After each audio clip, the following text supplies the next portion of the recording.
India में हालत ये हो चुका है कि लोग साफ पानी के लिए तड़प रहे हैं। केंद्रीय खाद्य और उपभोक्ता मंत्रालय ने देश के 21 बड़े शहरों को लेकर पानी की गुणवत्ता से जुड़ी रैंकिंग जारी की है। Ganga River, known as the Ganges under British rule, is one of the most revered waterways in the world and also one of the most polluted. जबकि दिल्ली की स्थिति काफी चिंताजनक बताई गई है। और टाइम ऐसा आ चुका है कि ना तो धरती के ऊपर का पानी अच्छा है और ना ही नीचे का। पहले इस वीडियो को देखो। मतलब ऐसा कोई घर नहीं है जिस घर में यहाँ मरीज पेशेंट ना हो।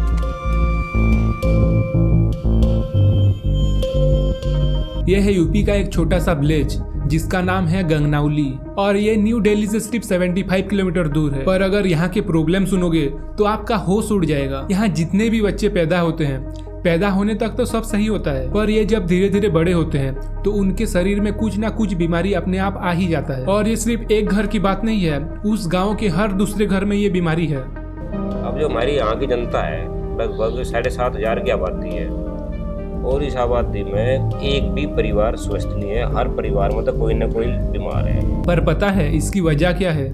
पानी। हाँ, वही पानी जिसको ये डेली बेसिस पे कंज्यूम करते हैं और जिस पानी पे ये लोग डेली नहाते हैं, कॉन्टामिनेटेड वाटर। पहले तो इनको कुछ समझ नहीं आ रहा था कि ये सब क्यों हो रहा है, ऐसे बीमारी सबको क्यों हो रहा है। पर जब इनके गांव के पानी का सैंपल लिया गया, वो नदी के पानी का सैंपल या फिर नलकुआं की सैंपल, उसको जब लेके लैब में टेस्ट किया गया तो लोग देख के लिटरली हैरान हो गए, क्योंकि उस पानी में पानी से ज्यादा केमिकल था और पानी बहुत ही कम था, ना के बराबर था। सबने डॉक्टर ने लास्ट में ये कह दिया भाई थारे यहाँ का पानी खराब है, उस पानी की वजह से सब ऐसा हो रहा है। अरे नहीं भाई, ये सिर्फ यूपी के एक छोटा सा सिर्फ एक गांव की बात नहीं है। इंडिया में जितने भी स्टेट हैं उनमें से बहुत सारे स्टेट, मैक्सिमम स्टेट में 10-20 नदियां आपको ऐसे मिल जाएगा, ऐसे पोल्यूटेड मिल जाएगा। चाहे आप राजस्थान चले जाओ, गुजरात चले जाओ, वेस्ट बंगाल, महाराष्ट्र, बिहार, उड़ीसा, केरला, MP, आसाम, भाई और किसका नाम लूं, हर स्टेट में कुछ ना कुछ बीमारी आपको देखने को मिल जाएगा, वो भी कंटामिनेटेड वाटर की वजह से। और आप देखोगे तो हर स्टेट में 10-20 नदियां ऐसे आपको पोल्यूटेड मिल जाएगा। भाई इस वीडियो को पूरा देखना। इस वीडियो को मैंने पूरा सिंप्लीफाई करके बनाया है ताकि एक 10 साल का बच्चा भी समझ सके। मैंने इस वीडियो में जितनी भी सारी चीजें मेंशन किया है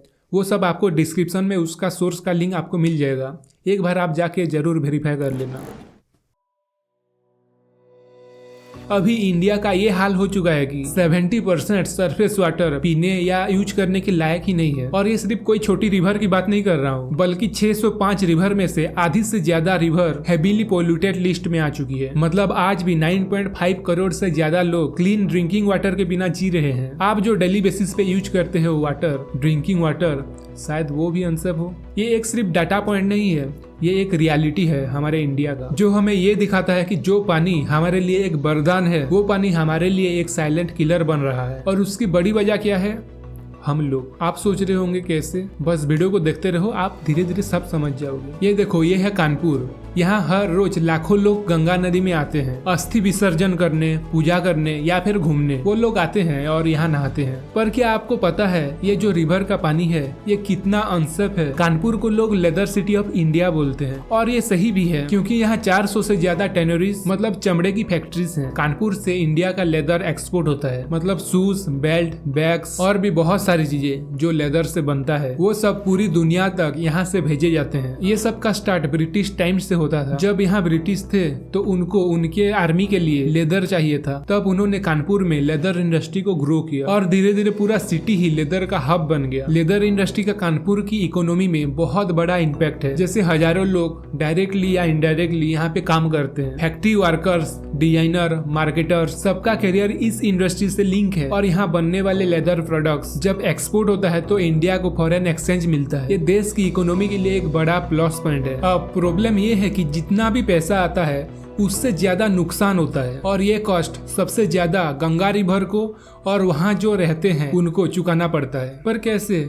आइए जानते हैं। यहाँ जो टेनरीज हैं, मतलब जो फैक्ट्रीज हैं, चमड़े की फैक्ट्री, वहाँ पे जो लेदर बनते हैं, उस लेदर बनने के प्रोसेस में बहुत सारे केमिकल यूज होते हैं, जैसे क्रोमियम, लेड, आर्सेनिक और काडमियम। इसी टाइप के जहरीले केमिकल यूज होते हैं और ये केमिकल्स जब पानी में एक साथ मिक्स हो जाते हैं तो एक खतरनाक सा एक जहर बन जाता है। इन सब टेररिस्ट से हर दिन हजारों लीटर टॉक्सिक वाटर निकलता है। पर सबसे बड़ी प्रॉब्लम यह है कि ये सब जो टॉक्सिक वाटर है, जो जहरीले पानी है, ये सब बिना कोई ट्रीटमेंट के डायरेक्ट गंगा रिवर में छोड़ दिया जाता है और इसी की वजह से गंगा रिवर का पानी पूरा पोल्यूटेड हो जाता है। और ये टॉक्सिक वाटर सिर्फ फिश या जो पानी में रहते हैं एक्वाटिक लाइफ उनको सिर्फ डैमेज नहीं करता है, बल्कि जो वहाँ पे रहते हैं, वहाँ जो आसपास रहते हैं, उनका भी हेल्थ इशू क्रिएट करता है, जैसे skin disease, organ damage, cancer का रिस्क। इसकी वजह से किडनी और लिवर भी डैमेज होता है। ये सब का रिस्क लॉन्ग टर्म एक्सपोजर में बढ़ जाता है। अगर ये कंटामिनेटेड वाटर गलती से भी ड्रिंकिंग वाटर में मिक्स हो जाता है तो सिचुएशन और भी ज्यादा कॉम्प्लिकेटेड और डेंजरियस हो जाता है। केमिकल की वजह से रिवर में डिजॉल्व ऑक्सीजन, जिसको हम डीओ बोलते हैं,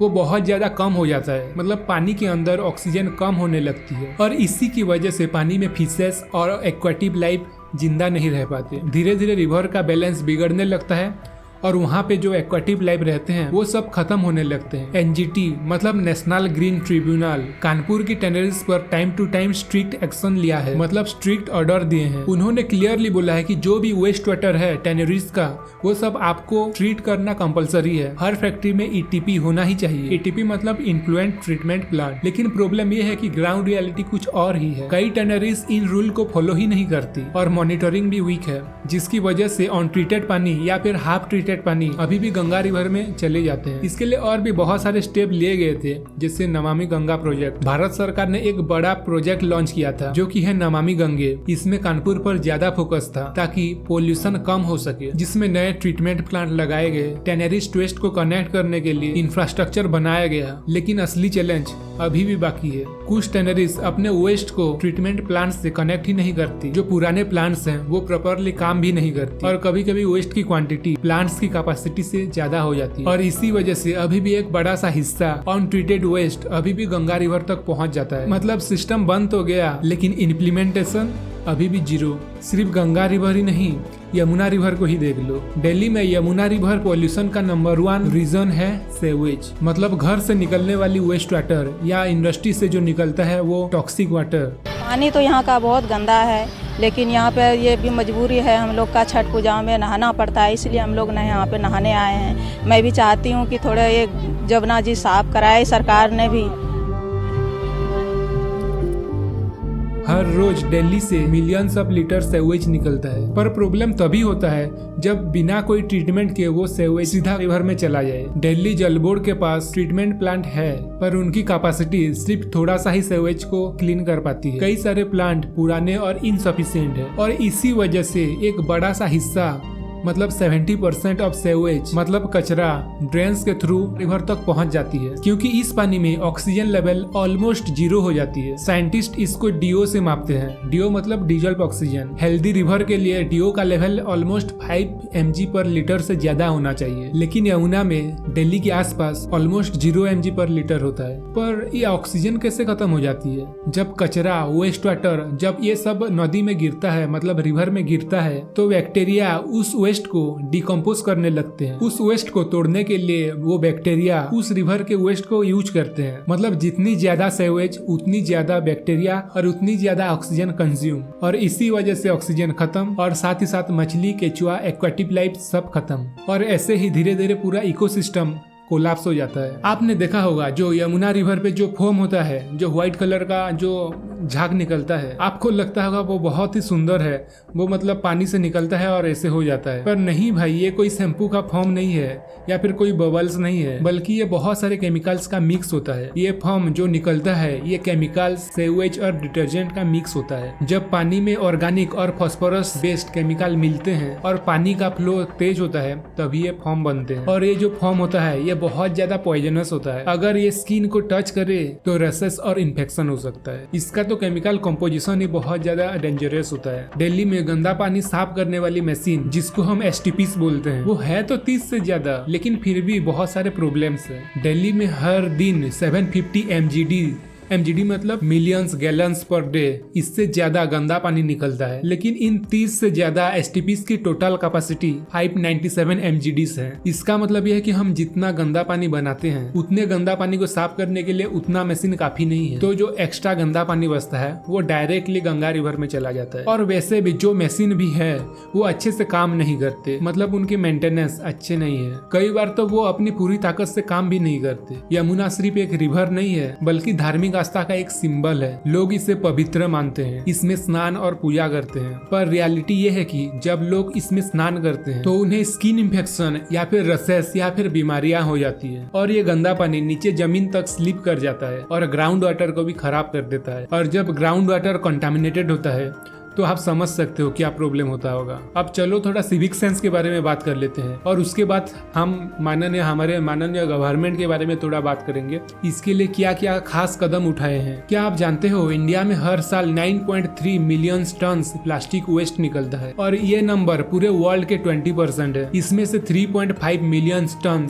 प्लास्टिक सही से डिस्पोज नहीं होता और डायरेक्टली नदियां या फिर सी या बीच में चला जाता है। इसको एक एग्जाम्पल के साथ समझते हैं। आंध्र प्रदेश के विजयवाड़ा शहर, वहाँ के केनाल्स और छोटी छोटी रिवर्स से 2024 और 2025 के शुरुआत में 17,000 मेट्रिक टन कचरा निकाला गया। इसमें से 78% सिर्फ सिंगल यूज प्लास्टिक था, जैसे कि टूथब्रश, कप, प्लेट्स, बोतल, प्लास्टिक बैग्स, ये सब। और 2025 के पहले 3 महीने में 5,000 टन और कचरा साफ किया गया। ये डाटा ये दिखाता है कि हम जो डेली यूज में प्लास्टिक फेंकते हैं वो हमारे रिवर को स्लो मूविंग गार्बेज ट्रैप में कन्वर्ट कर रहा है, मतलब बदल रहा है। अगर हमने प्लास्टिक पर कंट्रोल नहीं किया और हमने इसको अपना जिम्मेदारी नहीं समझा तो ये जो नदियां हैं, जो रिवर्स हैं, ये डेड जोन बन जाएगी, जहां ना तो पानी के अंदर कोई क्रिएचर जिंदा रह पाएगी और ना ही हम। और एक चीज जो थोड़ा कंट्रोवर्शियल है लेकिन इम्पोर्टेंट है, बहुत ज्यादा इम्पोर्टेंट, जो कि है religious offering and festivals. Her festival के बाद हम देखते हैं कि मूर्तियां,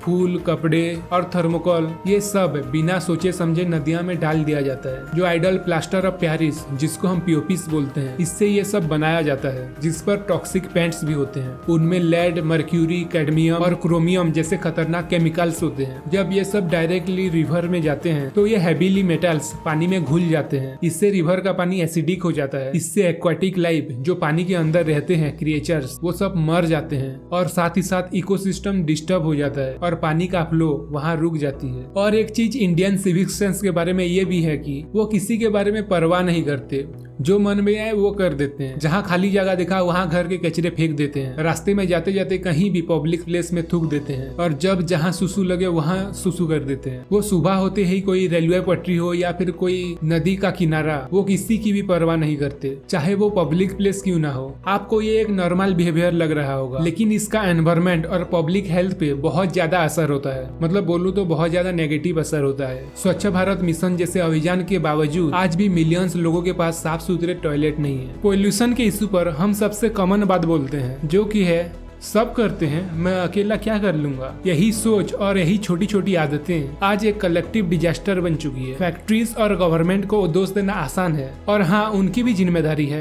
लेकिन असली सच ये है कि पोल्यूशन सिर्फ एक बड़ा इंडस्ट्रियल या पॉलिटिकल इशू नहीं है, ये हमारी अपनी छोटी छोटी आदतें और चॉइस का नतीजा है। भाई, अब हम बात करते हैं उन बड़े बड़े प्रोजेक्ट की, उन बड़े बड़े गवर्नमेंट प्रोजेक्ट की, जिन पर लाखों करोड़ों रुपए खर्च हुए पर रिवर, नदियां फिर भी साफ नहीं हुई। ये दिखाता है कि सिर्फ पैसा होना सब कुछ नहीं होता। पहला, नमामि गंगे प्रोग्राम 2014 से अब तक 20,000 करोड़ से ज्यादा पैसा एलोकेट हुआ और लगभग 14,000 करोड़ रुपए बांट भी दिया गया। पर कई रिपोर्ट्स बोलती है कि जितना पैसा खर्च हुआ उनमें से कुछ भी मतलब ऐसा कुछ असर नहीं दिखा जमीन पे। Second, Yamuna action plan YAP, ये 1993 में शुरू हुआ था और इस पर करोड़ों रुपए खर्च हुए हैं, लेकिन आज भी यमुना रिवर का हालत क्या है मैं आपको बता चुका हूँ। आपको पता चल गया होगा। सोशल मीडिया पर बहुत सारे ऐसे वायरल वीडियो देखे होंगे जिस पर लोग यमुना रिवर में फोम में नहाते हैं। ये साफ साफ दिखाता है कि जितने भी गवर्नमेंट प्लान्स हैं सब फेल हो चुके हैं। कुछ हद तक सही हुआ, लेकिन फिर भी बहुत सारे अभी भी पोल्यूटेड है। इंडिया में हर दिन 72,000 MLD गंदा पानी निकलता है, पर उसको साफ करने की हमारी मशीन, जिसको STPs बोलते हैं, उनकी कैपेसिटी सिर्फ 30,000 MLD है, जो कि मैंने पहले बताया। और इसी वजह से आधे से ज्यादा पानी बिना साफ हुए नदियों में डायरेक्ट चला जाता है। और जो प्लांट्स भी हैं वो मेंटेनेंस और बिजली की कमी की वजह से अक्सर बंद रहते हैं। हमारे पास 1974 जैसा एक एक्ट भी है जो कि वाटर पोल्यूशन को कंट्रोल करने के लिए, पर उसको ठीक से लागू नहीं किया जाता। मॉनिटरिंग की कमी और स्टाफ की शॉर्टेज की वजह से कंपनी सारे रूल तोड़ देती है। गुड़गांव और चेन्नई जैसे सिटी में इसका बहुत सारे एग्जाम्पल भी है, जहां कोर्ट के ऑर्डर के बाद भी बहुत सारे गंदगी होती रहती है और कई सारे प्रोजेक्ट सिंबॉलिक बन के रह जाते हैं। लीडर्स रिबन कटिंग करते हैं, उसके बाद प्रेस रिलीज जारी होती है, पर असल में रिवर की हालत नहीं सुधरती।